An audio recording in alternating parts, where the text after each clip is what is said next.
पाश्चात्यदेशतारिणे नमो महावदन्याय कृष्ण प्रेम प्रदायते कृष्णाय कृष्ण चैतन्य नाम्ने गौरत्विषे नमः नमो ब्रह्मण्य देवाय गोब्राह्मणहिताय च जगद्धिताय कृष्णाय गोविन्दाय नमो नमः। हे कृष्णा करुणा सिन्धो दीनबन्धो जगत्पते गोपेश गोपेश गोपिका कान्ता राधा कान्ता नमोस्तुते। सप्तकाञ्चन गौरांगी राधे वृंदावनेश्वरी वृषभानुसुते देवी प्रणमामि हरिप्रिये। निगमकल्पतरोद्गलितं फलं सुखमुखादमृतद्रव संयुतं पिबत भागवतं रसमालयं मुहुरहो रसिका भुवि भावुकाः नारायणं नमस्कृत्यं नरं चैव नरोत्तमं देवीं सरस्वतीं व्यासं ततो जयमुदीरये। नश्च प्रायेषु अभद्रेषु नित्यं भागवत सेवया भगवति उत्तम श्लोके भक्तिर्भवति नैष्टिकी। मूकं करोति वाचालं पंगुं लंघयते गिरिं यत्कृपाकृपयं वन्दे श्रीगुरुं दीनदारिणं परमानंद माधवं श्रीचैतन्य ईश्वरम्। वाञ्छाकल्पतरुभ्यश्च कृपा सिन्धुभ्य एव च पतितानां पावनेभ्यो वैष्णवेभ्यो नमो नमः। जय श्री कृष्ण चैतन्य प्रभु नित्यानंद श्री अद्वैत गदाधर श्रीवासादि गौर भक्त वृंद। हरे कृष्णा कृष्ण कृष्णा हरे हरे हरे राम राम राम हरे हरे। हरे कृष्णा हरे कृष्णा। నిత్యం భాగవత సేవయా తరగతికి భక్తులందరికీ స్వాగతం సుస్వాగతం। అర్హత లేని నాకు నీ అవకాశం ఇచ్చిన పరమ గురువు పరమ పూజ్య శ్రీ జయపతాక స్వామి గురు మహారాజ్ గారికి మరియు శిక్షా గురువులైన పూజ్య శ్రీ రూపేశ్వర చైతన్య ప్రభు, పూజ్య శ్రీ వైష్ణవ కృప ప్రభు, పూజ్య శ్రీ రఘునందన్ సేవక్ ప్రభు, పూజ్య శ్రీ జయగోవింద్ ప్రభు మరియు పూజ్య శ్రీ వేణిమాధవ్ ప్రభు అందరికీను వైష్ణవులందరికీ ధన్యవాద ప్రణామాలు। ఆన్లైన్ ఆఫ్లైన్ లో హాజరైన వైష్ణవులు కూడా అందరికీ ప్రణామాలు మరియు సుస్వాగతం। శ్రీమద్ భాగవతము పంచమ స్కందము 15వ అధ్యాయము నామము ప్రియవ్రతుని వంశజుల యశో వైభవము। నిన్నటి తరగతిలో 7 శ్లోకాలు చెప్పుకున్నాము। 8వ శ్లోకము తస్యా ఇమాం గాధాం పాండవేయా పురావిదః ఉపగాయంతి। ప్రతిపదార్థము తస్య మహారాజు గైని యొక్క ఇమాం ఈ గాధాం యశోగాధను పాండవేయ పరీక్షిన్ మహారాజా పురావిదః పురాణవేత్తలగు పండితులు ఉపగాయంతి గానం చేయుదురు। తస్యేమాం గాధాం పాండవేయ పురావిద ఉపగాయంతి। భాష్యం భావం పరీక్షిన్ మహారాజు కు ఎవరు చెప్తున్నారంటే శ్రీల సుఖదేవ గోస్వామి చెప్తున్నారనమాట। కాబట్టి ఇది ప్రియవ్రతుడి యొక్క వంశజుల యశో వైభవం గురించి పరీక్షిన్ మహారాజుకు వివరిస్తున్నారు సుఖదేవ గోస్వామి। కాబట్టి ఇక్కడ చెప్తున్నాను, అందుకే పరీక్షిన్ మహారాజా పురాణవేత్తలకు పండితులు మహారాజు గైని యశస్సును ఇట్లు కీర్తింతురు। ఇక భాష్యం ప్రభుపాదుల వారు చెప్తున్నారు, భావం భాష్యం తెలిపిన భక్తి వేదాంత స్వామి శ్రీల ప్రభుపాద్ కి జై। భాష్యము మహోన్నతులకు పురాణ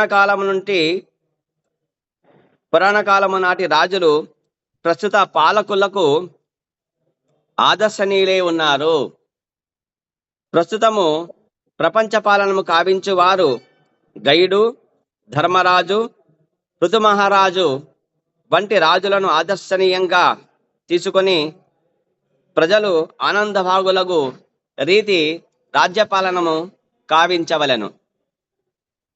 ప్రజలను సాంస్కృతికముగాను, ధార్మికముగాను, సామాజికముగాను లేదా రాజకీయపరముగాను వృద్ధి చేయకనే ప్రస్తుత ప్రభుత్వములు వారిపై పన్నుల భారమును మోపుచున్నవి। వేదానుసారము ఇది ఆమోదనీయము కాదు।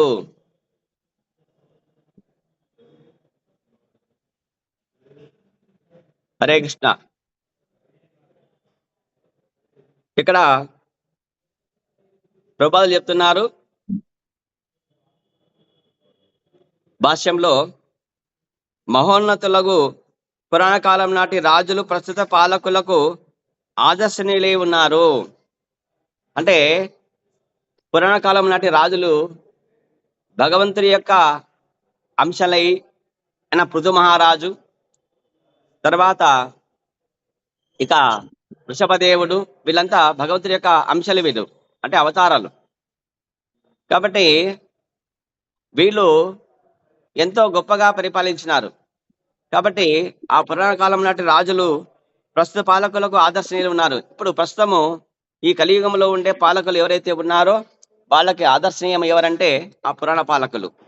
వాళ్ళలో మరి ప్రస్తుతము ఏవైతే ఇప్పుడు మనం గైడు గురించి చెప్పుకుంటున్నాం కాబట్టి గైడు, తర్వాత ధర్మరాజు, తర్వాత పృథు మహారాజు వంటి రాజులను ఆదర్శనీయంగా తీసుకొని మరి ప్రజలను ఆనంద భాగులు చేయాలి. అంటే కన్నబిడ్డలాగా వాళ్ళని పరిపాలిస్తే వాళ్ళు చాలా ఆనందపడతారు అనమాట. కాబట్టి ఆ విధంగా ఆనంద భాగులు చేయాలి, ఆ రీతి రాజ్యపాలనను కావించాలి నేటి పాలకులు అని చెప్పేసి ఇక్కడ ప్రభుపాదులు కోరుతున్నారు అన్నమాట. ప్రజలను సాంస్కృతికముగాను, ధార్మికముగాను, సామాజికముగాను లేదా రాజకీయ పరముగాను వృద్ధి చేయాలి యాక్చువల్గా. కానీ మరి ప్రజలను సాంస్కృతికంగా సాంస్కృతికం అంటే సంస్కృతి ఏదైతే ఉందో మన ఆచార వ్యవహారాలు ఏవైతే ఉన్నాయో ఆ ఆచార వ్యవహారాల యొక్క మరి ఆ వేదములో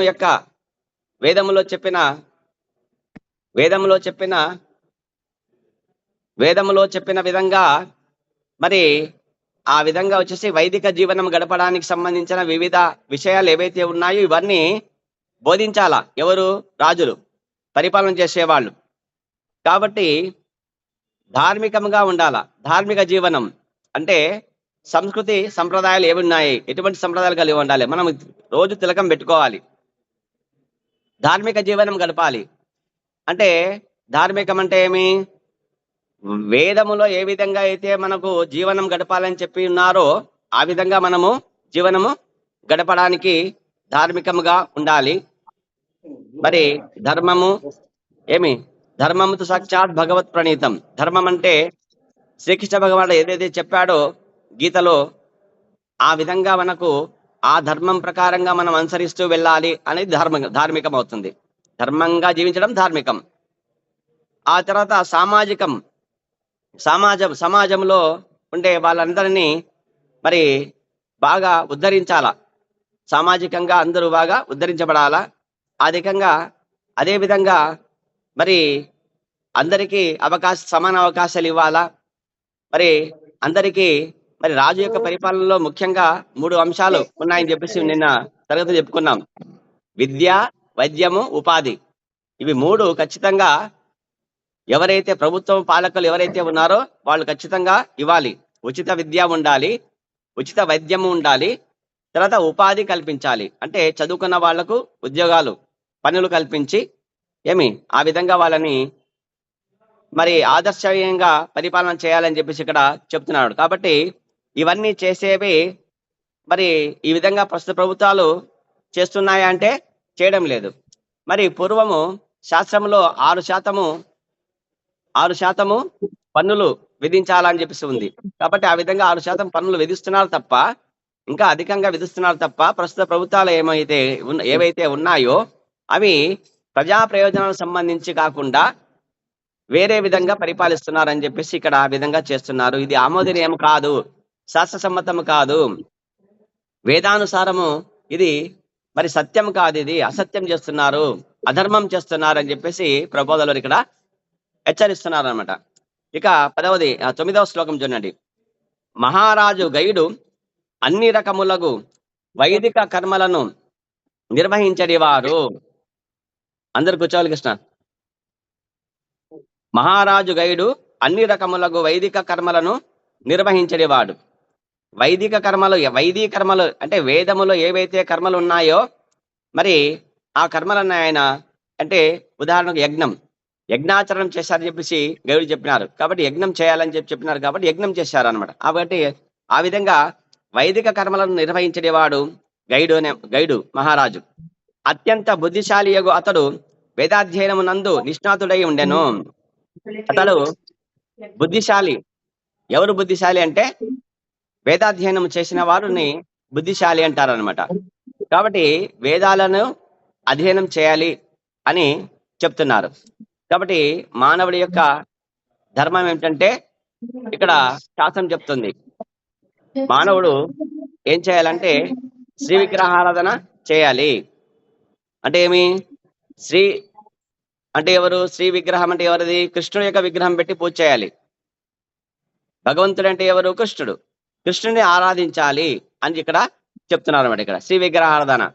రెండవది మరి భాగవతము, తర్వాత భగవద్గీత ఇత్యాది పురాణాలు ఏవైతే ఉన్నాయో వాటిని కూడా మనము అధ్యయనము చేయాలి. రెండవది తర్వాత కృష్ణ ప్రసాదము మాత్రమే స్వీకరించాలి. మనకి ఆకలి అవుతుందని చెప్పేసి మన ఆకలి తీర్చుకోవడానికి మనం అన్నం పప్పు చేసుకుని తింటే గనక అది ప్రసాదం కాదు, అది భోజనం అవుతుంది. కాబట్టి ఈ నియమాలు తర్వాత ఉపవాస తపస్య యజ్ఞదాన తపకర్మలు నిర్వహించాలి అని చెప్పేసి వేదములో అంటే కృష్ణుడు శ్రీకృష్ణ భగవద్గీతలో చెప్పినట్టు ఖచ్చితంగా యజ్ఞము, దానము, తపస్సు అనే కర్మలు ఖచ్చితంగా చేయాలి. అది మహాత్ములను సైతము మహానీయులను చేస్తుంది అని చెప్పినారు. కాబట్టి అవన్నీ వేదహితములైనవి వైదిక కర్మలే అవుతాయి అన్నమాట. ఇక్కడ ఆ వైదిక కర్మలు నిర్వహించాలని చెప్తున్నాడు. కాబట్టి అందులో భాగముగా వేదాధ్యయనము చేసి నిష్ణాతుడై ఉండవలెను. అతన్ని బుద్ధిశాలి అంటారు. అత్యంత బుద్ధిశాలి ఉండాలి. రాజు అంటే అన్ని శాస్త్రజ్ఞానం తెలిసి ఉండాలి అని చెప్పి ఇక్కడ చెప్తున్నాడు. ధర్మపాలనము చేయొచ్చు అతడు సమస్త ఐశ్వర్యములను కలిగి ఉండును. ధర్మపాలన చేస్తూ సమస్త ఐశ్వర్యాలు ఆయన కలిగి ఉన్నాడు అన్నమాట. కాబట్టి ఆ విధంగా సమస్త ఐశ్వర్యాలు కలిగి ఉంటాడు. వేదాధ్యయనం చేసినప్పుడు అన్ని ఐశ్వర్యాలు ఉండాలి. జ్ఞానం అనేది కూడా ఒక ఐశ్వర్యమే. ఈ షడైశ్వర్యములలో భగవంతునికి ఉండే షడైశ్వర్యములలో కొంత మనకు కూడా ఉంటుంది. కాబట్టి మనమంతా ఆయన యొక్క భగవతుడి యొక్క అంశ కాబట్టి భగవదంశ కాబట్టి మనమంతా కాబట్టి మనకు కూడా ఉంటాయి. కాబట్టి ఆ విధంగా ఇక్కడ చెప్తున్నాడు. కాబట్టి ఆ విధంగా రాజు ధర్మపాలనం చేస్తూ షడైశ్వర్య సంపన్నుడై ఉంటాడు అని చెప్పేసి ఇక్కడ చెప్తున్నారు. ఎవరంటే సుఖదేవ్ గోస్వామి చెప్తున్నారు పరీక్షణ్ మహారాజుకు. సజ్జన సమాజమున అధిపతిగా అలరారెడి అతడు భక్తులకు దాసుడై వర్తించెను. చూడండి ఇక్కడ సజ్జన సమాజం, ఆ సమాజము అంటే అతని రాజ్యంలో అందరూ ఎట్లుంటారంటే సజ్జనులే ఉంటారు. ఎవరు సజ్జనులు అంటే ఎవరైతే భక్తుడుగా ఉండి భక్తియుక్త జీవితాన్ని గడుపుతారో వాళ్ళు సజ్జనులు. ఎవరైతే యజ్ఞదాన తపకర్మలు చేస్తారో వాళ్ళు సజ్జనులు. కాబట్టి అటువంటి వారిని ఏర్పాటు చేయాల రాజుగా. కాబట్టి వారి యొక్క ధర్మము కాబట్టి ఆ విధంగా యజ్ఞదాన తపకర్మలు ఏర్పాటు చేసి వాటిని అనుసరించే విధంగా ప్రజలను మరి వాళ్ళని సిద్ధంగా చేసి మరి ఆ విధంగా వాళ్లకు శిక్షణ ఇచ్చేసి మరి వాళ్ళని ఆ దారిలో ఉంచడం వలన వాళ్ళు సజ్జనులు అయిపోతారు అన్నమాట. కాబట్టి ధర్మంగా జీవిస్తారు కాబట్టి సజ్జనులు అయిపోతారు. అధర్మంగా వెళ్లకుండా ఉంటారు కాబట్టి అటువంటి వాళ్ళని సజ్జనులు చెప్పి అంటారనమాట. కాబట్టి సమాజం అధిపతిగా అలరారెడి అంటే అట్టి సమాజం, సజ్జన సమాజానికి అధిపతి ఎవరంటే రాజు. అట్టి రాజుని ఏమంటారంటే భగవంతుడి యొక్క ప్రతినిధి అంటారు అనమాట. కాబట్టి ఆ విధంగా అతడు భక్తులకు దాసుడై వర్తించను. కాబట్టి ఇక్కడ రాజు భాగవతులు ఎవరైతే ఉంటారో వాళ్ళకి దాసుడుగా వర్తించాలి. బ్రాహ్మణులకు అంటే వేద జ్ఞానము ఎరిగి శాస్త్రజ్ఞానము ఎరిగి జ్ఞానాన్ని ప్రబోధించే బ్రాహ్మణులు మరి వేదాంతులు ఎవరైతే ఉంటారో భాగవతులు ఎవరైతే ఉంటారో వాళ్ళని ఆదరించాలి రాజు.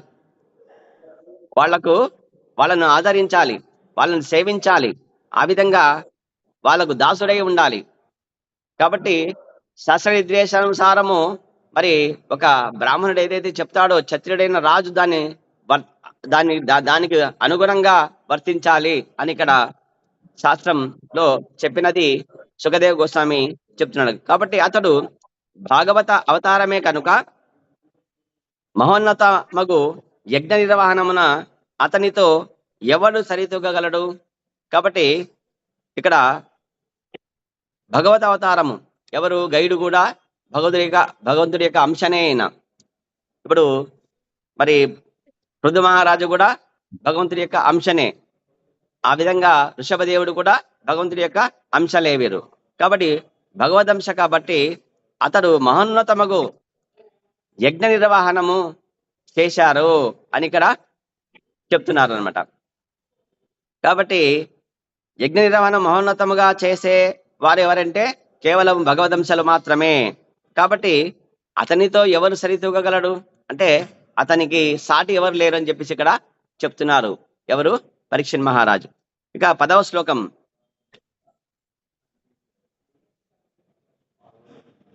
10వ శ్లోకంలో ఎవ్వారి ఆశీర్వాదములు సర్వదా ప్రభావశీలములై ఇండునో అట్టి దక్ష తనయులగు శ్రద్ధ, మైత్రి, దయ వంటి సాధ్వీమనులు మహారాజు గయుని పవిత్ర జలముతో అభిషేకించి ఇండిది.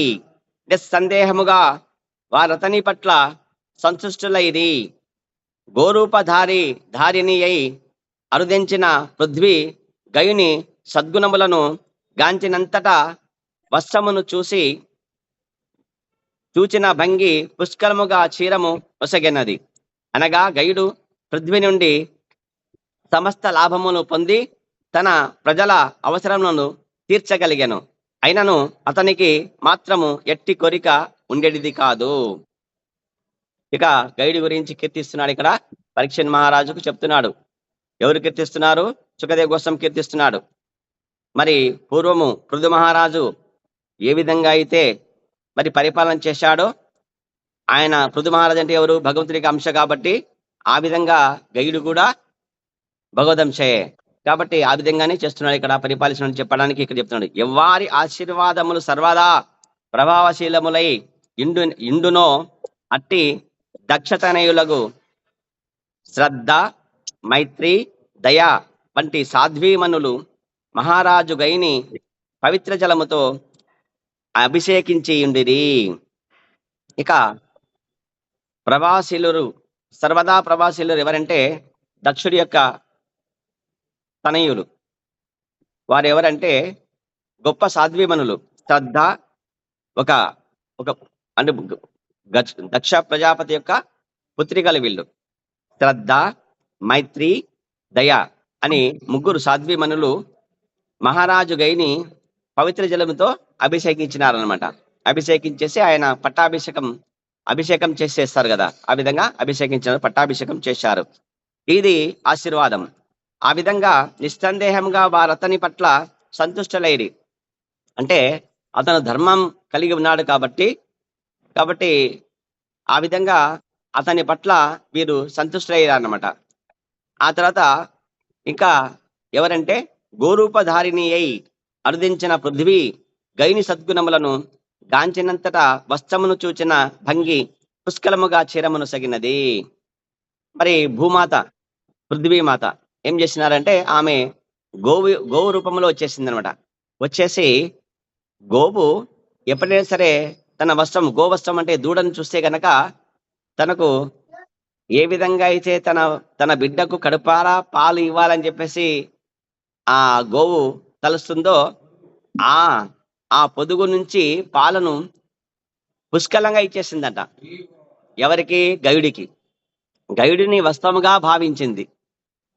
భూమాత తల్లి కాబట్టి ఆమె కాబట్టి బిడ్డను గోవస్త్రమును చూసిన గోవులాగా మరి పృథ్వీమాత వచ్చేసి గయుని చూసి తన బిడ్డగా భావించి పుష్కలంగా అక్కడ క్షీరాన్ని, పాలను మరి ఆ గయుడు ఆ పాల యొక్క సమస్త లాభాలు ఆయన పొందినాడు. కాబట్టి ఆ విధంగా వచ్చేసి పుష్కలమైన పంటలు పండించడం కావచ్చు, అంటే ఇక్కడ భూమి నుంచి మనకి ఏమొస్తుందంటే పుష్కలమైన పంటలు వస్తాయి. కాబట్టి మంచి మరి పువ్వులు, కాయలు, ధాన్యములు, ఆ ఇవన్నీ ఖనిజాలు, మరి పృథు మహారాజు అన్ని బంగారము, ఇవన్నీ ఖనిజాలు, ఇవన్నీ ఏ విధంగా అయితే భూమి నుంచి మనం పొందుతున్నామో ఇవన్నీ ఆ విధంగా ఏర్పాటు చేస్తున్నది పృథ్వీమాత అని చేసుకొని చెప్తున్నాడు. కాబట్టి అన్ని కాబట్టి సమస్త లాభాలు పొందినాడు ఎవరు? గైడ గైడ్ అనే మహారాజు. తర్వాత తన ప్రజల అవసరాలు కూడా తీర్చగలిగినాడు. ఆ విధంగా పృథ్వీమాత యొక్క కృప వల్ల ఆయనకు ఈ విధంగా చేయగలిగింది. అయినను అతనికి మాత్రం ఎట్టి కోరిక ఉండేది కాదు. అయినా గైనుకి ఏమైనా కోరిక ఉందంటే ఏం కోరిక లేదు ఆయనకి. ఎందుకంటే భగవద్భక్తులకి కోరిక ఉండదని చెప్పేసి శాస్త్రం చెప్తుంది. ఇక భాష్యం చెప్తున్నారు. ఇది పృథు మహారాజుకు చెప్పినాడు, పరీక్షణ్ మహారాజుకు చెప్పినాడు సుఖదేవ్ గోస్వామి. భాష్యంలో మనకు ప్రభావం చెప్తున్నాడు చూడండి. గైడు పరిపాలించిన ధరణి గోవుతో పోల్చబడినది. ఇక్కడ చెప్తున్నారు. అంటే గైడు ధరణిని పరిపాలించినప్పుడు ఆ గోవు అంటే గోవులాగా గోవుతో పోల్చబడింది ధరణిమాత. ఆ విధంగా పుష్కలంగా పంటలు ఇచ్చిందని అర్థం అన్నాడు ఇక్కడ. ఏ సద్గుణములతో అతడు ప్రజలను పోషించి పాలించనో అవి వస్త్రముతో పోల్చబడినవి. కాబట్టి ఆయనకు ఉండే సద్గుణాలన్నీ గోవస్త్రములు అన్నమాట. గోవు యొక్క దూడలు గోవస్త్రములు. కాబట్టి ఏ సద్గుణములతో అతడు ప్రజలను పోషించి పరిపాలించినో అవి వస్త్రములతో పోల్చబడినవి. సద్గుణాలే వస్త్రములుగా భావించి గోవు అంటే గోవు రూపము ధరించిన ఈ భూమాత పుష్కలంగా పంటలు ఇచ్చింది అని అర్థం అనమాట. ఇక దూడ సన్నిధిలోనే ఆవు పాలనిచ్చును. దూడ లేకుంటే ఆవు పాలిస్తుందంటే ఇవ్వదు. కాబట్టి అందుకే ఫస్ట్ దూడను చూపిస్తారనమాట, ఆవుని పాలు ఇవ్వడం, పొదుగు నిండా పాలు పొందడానికి. అప్పుడు అంతలోగా పాలు పంపే పొదుగులో నింపదన్నమాట గోవు. అతడు భూవనరులన్నింటినీ ప్రజలకు లాభము కొరకే వినియోగించను. కాబట్టి ఏదైతే ఖనిజ సంపద, మరి వృక్ష సంపద, మరి భూమి నుంచి వచ్చే ఏవైతే సంపద ఉందో అదంతా ప్రజల లాభం కొరకే వినియోగించినాడు ఆ గైడ్ అనే మహారాజు. సాధ్వీమనులకు దక్షత నిలిచే అతడు అభిషేకించబడిన కారణమున అది సాధ్యపడినది. మరి దక్ష ప్రజాపతి యొక్క పుత్రికలు ఎవరైతే ఉన్నారో శ్రద్ధ, మైత్రి, దయ. శ్రద్ధ అంటే ఏమి? శ్రద్ధ అనమాట. కాబట్టి అది దక్ష ప్రజాపతి యొక్క పుత్రిక యొక్క పేరు. ఆయనకు శ్రద్ధ ఎక్కువగా ఉంది. ఎందుకంటే ఆ శ్రద్ధాదేవి యొక్క కృప లేకపోతే శ్రద్ధ ఉండదనమాట. మనకు కూడా అంతే. ఏదైనా సరే పని చేయాలంటే శ్రద్ధ ఉండాలి కదా. కాబట్టి మైత్రి, తర్వాత ఏంటి? స్నేహం. అందరితో మిత్రత్వం కలిగి ఉండాలా. భగవంతుడి యొక్క భక్తి చేయడంలో శ్రద్ధతో ఉండాలా, శ్రద్ధ కలిగి ఉండాలా. తర్వాత సర్వజీవుల ఏడ మైత్రి కలిగి ఉండాలా. తర్వాత దయ, మరి జీవదయ కలిగి ఉండాలా. ఇవన్నీ మంచి గుణాలు. ఇవి ఎవరెవరు వచ్చాయంటే దక్ష ప్రజాపతి యొక్క పుత్రికల నుంచి వచ్చాయి. వాళ్ళు ఈ గయ మహారాజుకి ఇవన్నీ ఇచ్చారనమాట. కాబట్టి ఆయన ఎంతో వారి నుంచి పొందాడు. కాబట్టి అట్టి మంచి సద్గుణాలు ఉన్నాయి కాబట్టి భూమాత కూడా పుష్కలంగా అన్ని ఏర్పాట్లు చేసింది. ఆ లాభాలన్నీ తన ప్రజల కొరకు వినియోగించినాడు. తనకైతే ఏం కోరిక లేదు అని చెప్పి చెప్తున్నారు. కాబట్టి పాలకుని సద్గుణముల వలననే ప్రజలు సుఖవంతులు, యోగ్యత కలిగిన వారు అగుదురు. కాబట్టి పాలకుడు సద్గుణవంతుడైనప్పుడు మాత్రమే, అంటే పాలకుడు భగవంతుడి భక్తుడైనప్పుడు మాత్రమే, పాలకుడు భగవంతుడి యొక్క ప్రతినిధి అయినప్పుడు మాత్రమే ఇది సాధ్యమవుతుంది. భగవంతుడి భక్తుడు, భగవంతుడి యొక్క మరి ప్రతినిధి కానప్పుడు పాలకుడు తన ఇష్టం వచ్చినట్టు, అంటే వేదములో భగవద్గీతలో చెప్పినట్టు కాకుండా తన ఇష్టం వచ్చినట్టు చేస్తాడు. కాబట్టి వాడంతా పాప పనులు అయిపోతాయి. అవన్నీ ధర్మము, కృష్ణుడు చెప్పినది చేయడము ధర్మం, అవి సత్కర్మలు. అట్లా కాకుండా తనకు ఇష్టం వచ్చినట్టు చేయడం అనేది అధర్మం. కాబట్టి నేటి పాలకులు చేసేదంతా అధర్మమే. కాబట్టి ఇటువంటి అధర్మ పాలకులు పాలన చేసే వారి ప్రజలు ఎప్పుడు సుఖశాంతులు పొందలేరు. కాబట్టి అందుకే పాలకుని సద్గుణముల వలనే ప్రజలు సుఖవంతులు, యోగ్యత కలిగిన వారు. యోగ్యత అంటే ఏంటి? యోగ్యత భగవంతుని భక్తులుగా అయ్యే యోగ్యత కూడా కలిగి వస్తుంది అన్నమాట వాళ్ళకు. కాబట్టి రాజు ఒక్కటే భగవంతుని భక్తుడిగా ఉండడం కాదు, తన రాజ్యంలో ఉండే ప్రతి ఒక్కళ్ళ చేత ఏకాదశి ఉపవాసం దీక్షను పాటించే విధంగా చేయాల. ఆ విధంగా అంబరీష మహారాజ్ చేసినాడు. కాబట్టి ఆ విధంగా చేయగలిగిన వాడు నిజమైన రాజు. కాబట్టి అప్పుడు ఆ ప్రజలు నిజమైన యోగ్యత కలిగిన వారు అవుతారన్నమాట. ఇక్కడ 11వ శ్లోకం. ఇక గయునికి ఎట్టి కోరికయు లేనప్పటికీ యజ్ఞాచరణ ఫలముగా సమస్త వాంఛితములు తీరినవి. కాబట్టి గయులు ఏం చేశారంటే వైదిక కర్మలు చేశారు కాబట్టి, వేద విహిత కర్మలలో యజ్ఞాచరణలు ముఖ్యం కాబట్టి, ముఖ్యమైన ప్రధానమైనవి కాబట్టి ఆ విధంగా యజ్ఞాచరణం చేశాడు ఆయన. కాబట్టి యజ్ఞములు సమస్తమైన చాలా యజ్ఞములు చేశాడు ఆయన. కాబట్టి ఆ విధంగా యజ్ఞములు చేయడం వలన ఆయనకు కోరికలు లేనప్పటికీ ఆయన వాంఛితములన్నీ తీరిపోయినాయి అని చెప్పేసి ఇక్కడ సుఖదేవ గోస్వామి చెప్తున్నారు. అతనితో పోరాడవలసిన రాజులందరూ ధర్మయుతముగానే యుద్ధము ఆచరించవలసి వచ్చెను. కాబట్టి అతనితో ఎవరైనా పోరాడవలసి వస్తే గనక ఆ రాజులు కూడా ధర్మయుద్ధం చేశారంట ఆ కాలంలో. కాబట్టి పురాణ కాలంలో అంత ధర్మయుద్ధమే ఉంటుంది, అంత ధర్మమే ఉంటుంది.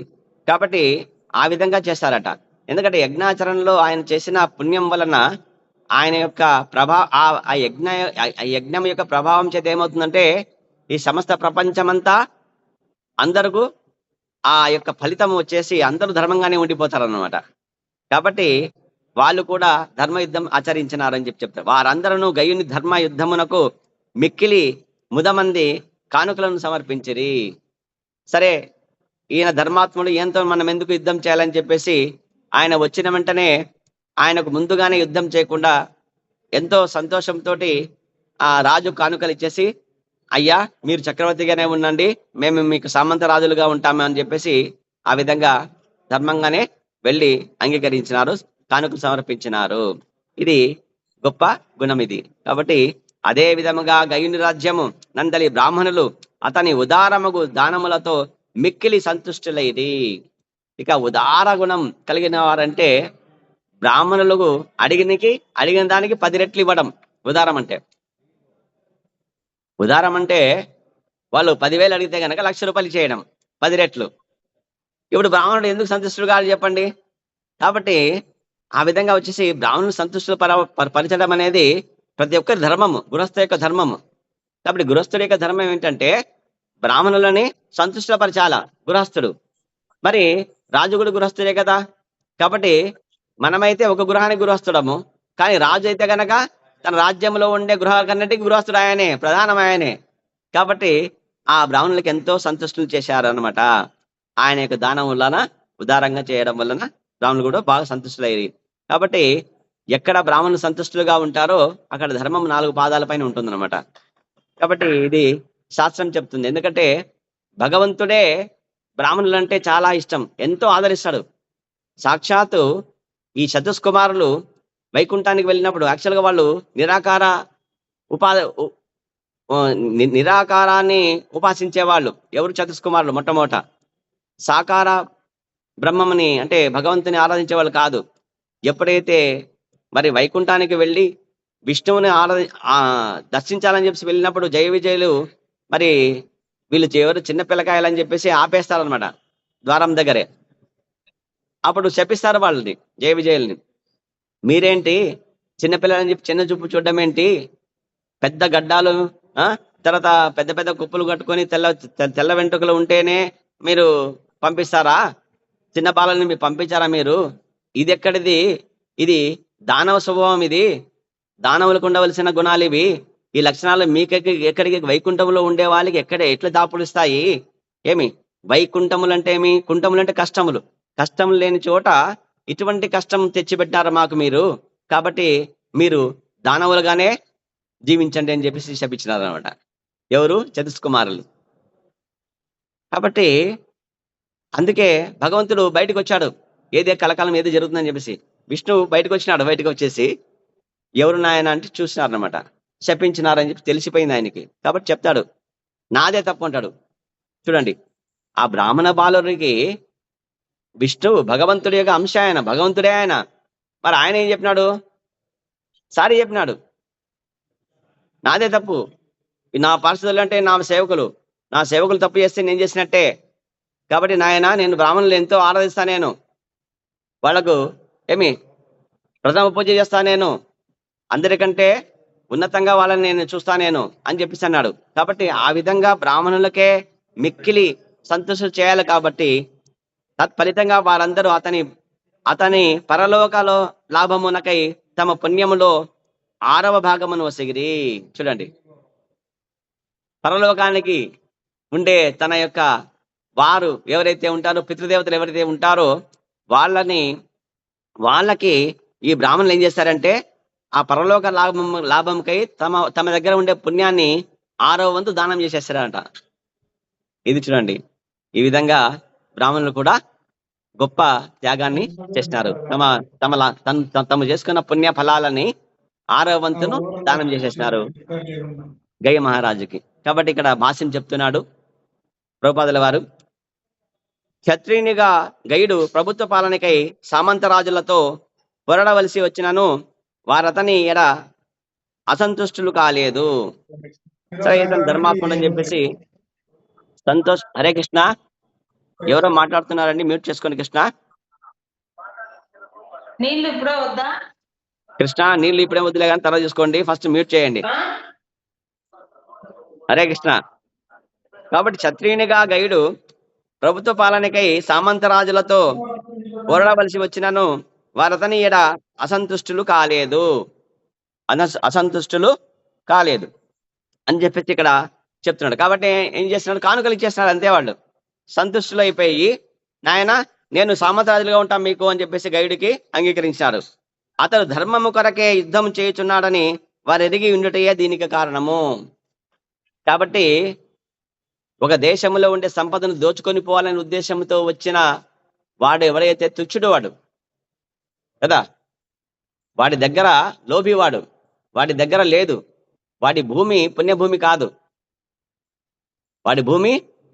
కాదు, రత్నగర్భ కాదు, వేదభూమి కాదు. కాబట్టి వాడు వస్తాడనమాట, పుణ్యభూమిపైకి వస్తాడు, యుద్ధం వస్తాడు. అటువంటి వాళ్ళు కాదు ఈయన, ధర్మం ఎరిగిన వారు, ధర్మాత్ముడు ఈయన. కాబట్టి ఇటువంటి రాజు యుద్ధానికి వచ్చినప్పుడు మనం ఏం చేయాలా, ధర్మంగా వెళ్ళాలి అంతే, యుద్ధం చేయకూడదు, ఆయన కానుకలు ఇచ్చేయాలా. మరి ఇందాక చెప్పాను చూడు, నేను దోచుకొని వచ్చే విధంగా, దోచుకునేడానికి వచ్చే దోపిడీ దొంగలు లాంటి వాడు ఎవరైనా దండెత్తి వచ్చినప్పుడు మాత్రము వాడికి బుద్ధి చెప్పాల్సిందే, ధర్మంగా అట్టి వాడిని సంహరించాల్సిందే అంతే. కాబట్టి ఇది ధర్మం ఇది. కాబట్టి ధర్మ సంస్థాపన కొరకే రాజు అనేవాడు ఉద్దేశించబడి ఉన్నాడు, అంతేకాని అధర్మ పాలనకు ఉన్నట్టు వాళ్ళని మాత్రము సహించడానికి వీల్లేదు అని ఇక్కడ దీనికి ముఖ్య కారణం. అందుకే ఆయన ధర్మ పరిపాలనము, ధర్మము కొరకే యుద్ధం చేయించడానికి వారు ఎరుగిటే దీనికి కారణము. తత్ఫలితంగా వారు తమ అధీనతను అంగీకరించి కప్పములు చెల్లించరి. కాబట్టి ఆ ఫలితంగా వారు ఏం చేశారంటే, నాయన తీసుకోండి, మేము నీకు సుంకం కట్టేస్తామని చెప్పేసి కప్పములు కట్టేసినారు. ఆ విధంగా వైదిక కర్మనిష్ఠులకు బ్రాహ్మణులు కూడా గయుని పట్ల మిక్కిలి సంతుష్టులై అతని పరలోక లాభమునకు తమ పుణ్యములో 6వ భాగమును ఇచ్చుటకు అంగీకరించరి. కాబట్టి మనము 6% కప్పం కట్టాలా, పన్ను కట్టాలా ప్రభుత్వానికి కదా. మరి బ్రాహ్మణుల దగ్గర ధనం ఎక్కడ ఉంటుంది? వాళ్ళు ఏం సంపాదిస్తారు? పుణ్యం సంపాదిస్తారు. వాళ్ళు, మనమైతే గృహస్థగా ఏం చేస్తామంటే ఏదో పని చేసి కర్మ చేసి ధనం సంపాదిస్తాము, ఎవరు? గృహస్థులు. తర్వాత బ్రాహ్మణులు ఏం చేస్తారు? వాళ్ళు భగవంతుడి యొక్క సేవ చేస్తారు అంతే, విగ్రహారాధన చేసేసి పుణ్యాన్ని ఆర్జిస్తారు అంతే వాళ్ళు. కాబట్టి వాళ్ళు కూడా తమ పుణ్యములో 6వ భాగము రాజుకు దానం చేసినారు అనమాట. అంటే పన్ను ఎట్లయితే ఇస్తామో ఆ విధంగా అనమాట. కాబట్టి ఆ విధంగా 6వ భాగమును పుణ్యాన్ని రాజుకు ధారపోసినారు ఆ బ్రాహ్మణులు. కాబట్టి వాళ్ళు ఆ విధంగా మహారాజు గయుని సక్రమముకు పరిపాలనచే బ్రాహ్మణులు, క్షత్రియులు అందరూ సంతుష్టులైరి. ఒక దేశం బాగుపడాలంటే, ఒక దేశంలో ప్రజలు సుఖ సంతోషాలతో ఆనంద భాగులుగా ఉండాలంటే గనక వీరిద్దరు 2 వర్ణాల వాళ్ళు, ముఖ్యంగా బ్రాహ్మణ మరియు క్షత్రియ, వీళ్ళు సంతుష్టులై ఉండాలి, ధర్మంగా ఉండాలి. అప్పుడు మాత్రమే అందరూ సుఖశాంతులతో ఉంటారన్నమాట. అందరూ భక్తులు అవుతారు. ఇది ముఖ్యం, ఇది సత్యం ఇది. కాబట్టి ఇక్కడ సక్రమమైన పరిపాలన గైడ్ది కాబట్టి వీళ్ళంతా సంతుష్టులైపోయినారు, వాళ్ళంతా ఒప్పుకున్నారు అంతే. కాబట్టి ఒక రాజు, ఒక చక్రవర్తికి ఒక రాజు ఏం చేయాలి? 6% ఖచ్చితంగా తన రాజ్యం నుంచి ఏదైతే పన్నుల రూపంలో కలెక్ట్ చేసిన ఏదైతే మనము సేకరించి ఉంటామో దాన్ని అప్పగించాలి చక్రవర్తికి. ఒక గృహస్థ ఏ విధంగా అయితే 6% పన్ను కడతాడో, ఇంటి పన్ను, నీటి పన్ను ఎట్లయితే కడతాడో, ఆ విధంగా కూడా ఇక్కడ కూడా రాజులు కూడా ఇవ్వాలి. అదే బ్రాహ్మణులు కూడా ఆ విధంగా ఇచ్చినారు అని చెప్పి ఇక్కడ చెప్తున్నారు. కాబట్టి ఇక మంచి మాటల ఇక అనగా అతడు యుద్ధము చేత క్షత్రియులను, దానము చేత బ్రాహ్మణులను సంతృప్తి పరిచను. కాబట్టి గైడు ఏం చేసినాడంటే యుద్ధము చేత క్షత్రియులను సంతృష్టి చేశాడనమాట, దానము చేత బ్రాహ్మణులను సంతృష్టి చేశారు. కాబట్టి బ్రాహ్మణులు ధనం తీసుకొని ఆయనకి ఏం చేస్తున్నారు? ఆశీర్వాదం. అదే ఏమవుతుంది? పుణ్యం అనమాట. బ్రాహ్మణుల యొక్క ఆశీర్వాదం ఏమైతే పుణ్యమే కదా. కాబట్టి ఆ విధంగా వాళ్ళు ఇవ్వడం జరిగింది.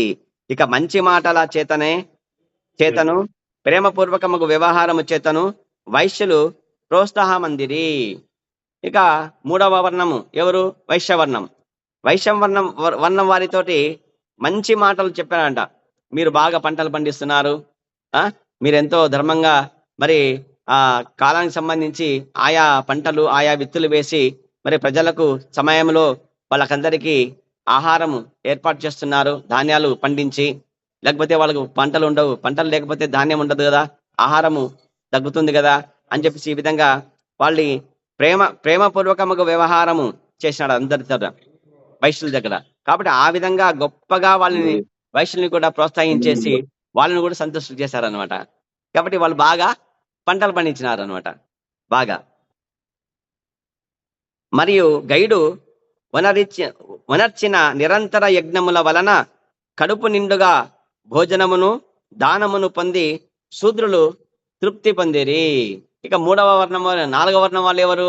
శూద్ర సేవకులు, సేవకా వర్గం. ఆ సేవకా వర్గానికి ఏం కావాలంటే వాళ్ళు బాగా కష్టపడి పనిచేస్తారు. కష్టపడి పనిచేసిన దానికి తగినంతగా కడుపు నిండగా వాళ్ళకి భోజనం అంటే ప్రసాదాలు పెట్టాలా కదా. బ్రేక్ఫాస్ట్ ప్రసాదము, లంచ్ ప్రసాదము, డిన్నర్ ప్రసాదము బాగా. ఎందుకంటే బాగా కష్టించి పనిచేస్తారు కాబట్టి శారీరక శ్రమ కాబట్టి వాళ్ళకి కడుపు ఎక్కువ తినిపించాలి వాళ్ళకి, ఆహారము ఎక్కువ ఇవ్వాలి వాళ్ళకి. కాబట్టి ఆ విధంగా వచ్చేసి భోజనము, తర్వాత దానం కూడా ఇవ్వాలా. ఎందుకంటే వాళ్ళకు దానం ఇవ్వాలా. ఎవరైతే శూద్ర ఉన్నారో, సేవకులు ఉన్నారో, మరి వాళ్ళ దగ్గర మనం సేవ చేయించుకొని వాళ్లకు తగినంత ఆహారము, తర్వాత తగినంత దానము రూపంలో ఇవ్వాలా. లేకపోతే వాళ్ళ ఖర్చులు ఎట్లా చెప్పండి? ఇప్పుడు సేవకుడు వాడి పిల్లవాడికి బడికి పంపాలా, ఫీజు ఎవరు కడతారు? ఈ యజమానే కట్టాలా. ఎవరు కట్టాలా? ఏ యజమాని దగ్గర పనిచేస్తాడో ఆ యజమానే ఆ సేవకుడికి పెళ్లి చేయాలా. ఆ సేవకుడికి పెళ్లి చేసే బాధ్యత ఆయన యజమానిదే. సేవకుడికి పెళ్లి చేసే బాధ్యత ఎవరిది అంటే యజమానిది. కాబట్టి అన్ని ఆ విధంగా వాళ్ళకి భోజనాలు పెట్టడము, తర్వాత దానం చేయడం వలన సంతుష్టులైపోయినారు శూద్ర 4వ వర్ణం వారు కూడా. కాబట్టి సమాజం అంటే ఈ 4 వర్ణాల వాళ్ళు ఎవరెవరు అండి? బ్రాహ్మణ వర్ణము, క్షత్రియ వర్ణము, వైశ్య వర్ణము, శూద్ర వర్ణము. సమాజం అంటే ఇది. ఈ 4 వర్ణాల వారిని సంతుష్టులు పరిచినాడు గైడనే గయ మహారాజు. ఈ విధముగా అతడు ప్రజలందరినీ సంతుష్టులను చేశాను. అంటే సమాజాన్ని సంతుష్టులు పరిచారు అంటే ప్రజలంతా సంతుష్టులైపోయినారు. బ్రాహ్మణులను, సాధు పురుషులను గౌరవించినప్పుడు వారి పుణ్యములో కొంత భాగము వారికి గౌరవించిన వారికి లభించగలదు. ఇది భగవద్గీతలో 4 అధ్యాయము 3.4 34 శ్లోకము. తద్విద్ది ప్రణిపాతేన పరిపశ్నేన సేవయా ఉపదేక్షంతి తే జ్ఞానం జ్ఞానినా తత్వదర్శినః. కాబట్టి తద్విద్ది ప్రణిపాతేన పరిప్రశ్నేయం సేవయా. మనకు జ్ఞానం కావాలంటే గురువుని ఆశ్రయించాలా, ఆ గురువుని సేవించాలా, ప్రేమతోన భక్తితోన సేవించి కదా, తెలియని విషయాలని వినయంగా ప్రశ్నించి అడిగి జ్ఞానాన్ని తెలుసుకోవాలా. ఆ విధంగా బ్రాహ్మణులు జ్ఞానం ఇస్తారు, ఆ విధంగా సత్పురుషులు జ్ఞానం ఇస్తారు. కాబట్టి ఆ విధంగా బ్రాహ్మణులని సత్పురుషులని ఆ విధంగా సేవించాడు. ఆ విధంగా వారు ఇచ్చిన ఆశీర్వాద రూపంలో ఉండే పుణ్య ఫలాలని 6% పొందినాడు. కాబట్టి మనుజుడు వినయముతో గురుదేవుని ఆశ్రయించి ఆయనను సేవించవలెను. హరే కృష్ణ హరే కృష్ణ కృష్ణ కృష్ణ హరే హరే, హరే రామ రామ రామ హరే హరే. కాబట్టి కృష్ణ, ఇది భగవద్గీతలో 4వ అధ్యాయంలోని 34వ శ్లోకాన్ని బాగా అందరూ మరి ఆధ్యాత్మిక గురువు యొక్క ఆధ్వర్యంలో జీవితం గడపాలి, ఆధ్యాత్మిక గురువుని స్వీకరించాలి. మరి ఆ విధంగా మన ఈ మానవ జన్మ పరిపూర్ణత్వాన్ని సాధించాలి. హరే కృష్ణ. వాంఛాకల్పతరుభ్యశ్చ కృపా సింధుభ్య ఏవ చ పతితానాం పావనేభ్యో వైష్ణవేభ్యో నమో నమః. అనంతకోటి వైష్ణవ బృందికి, శ్రీల ప్రభుపాద్ కి, శ్రీమద్ భాగవతం కి, శ్రీల గురుదేవ్ కి, నితాయ్ గౌర్ ప్రేమానందే. హరి బోల్. హరే కృష్ణ.